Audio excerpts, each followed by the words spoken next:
Someone asked you a simple question today, and your answer came out completely backwards from what you actually think. You noticed. They didn't. Let's explore the reason. That gap between what you believe and what you can actually say about it is not a communication problem. It is something much older than that. Around 420 BC, in the open marketplace of Athens, a man named Socrates was doing something that made powerful people deeply uncomfortable. He was asking them to explain themselves, not their enemies, not abstract ideas, themselves.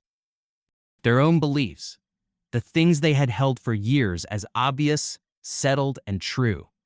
He would approach a general and ask what courage was. The general would answer confidently. Socrates would ask one follow-up question, then another. Within minutes, the general, a man who had led armies into battle, could not define the thing his entire identity was built around. He would ask a poet what beauty meant. The poet would gesture and speak at length. Socrates would nod. Then ask one more question. The poet would fall silent. He called this elenchius, the method of questioning that does not attack the belief directly. It simply asks the belief to stand up and speak for itself, and almost nothing could. Socrates was not doing this to humiliate people.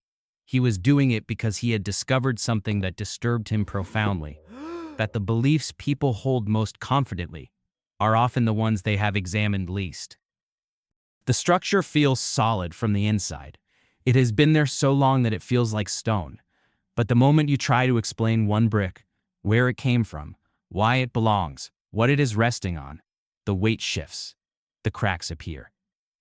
In 1991, psychologists Timothy Wilson and Jonathan Schooler published a study in the Journal of Personality and Social Psychology called Thinking Too Much.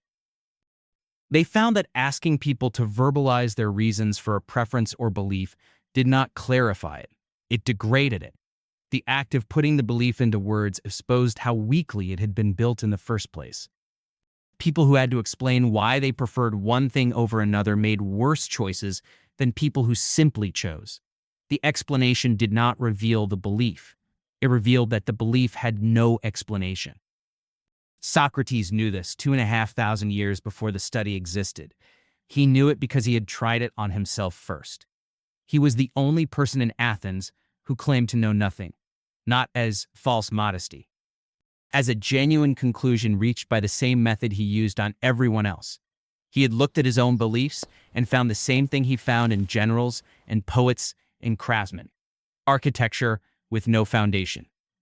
Not a flaw in how you were educated or how carefully you think. Wilson and Schooler did not find this in careless people. They found it everywhere. The beliefs that feel most like bedrock are often the ones that have never once been asked to bear any weight. You have opinions about how people should live, what matters, who you are, and what you want. They feel obvious. They feel earned. They feel like conclusions. Next time someone asks you a simple question, pause before you answer. Not because you don't know, because you might finally find out. The only question worth asking is the one you keep not asking yourself. Most of what you believe is a load-bearing wall you have never once looked at. But when was the last time someone asked you why? And when was the last time you had an answer? Thanks for thinking alongside me. Until next time.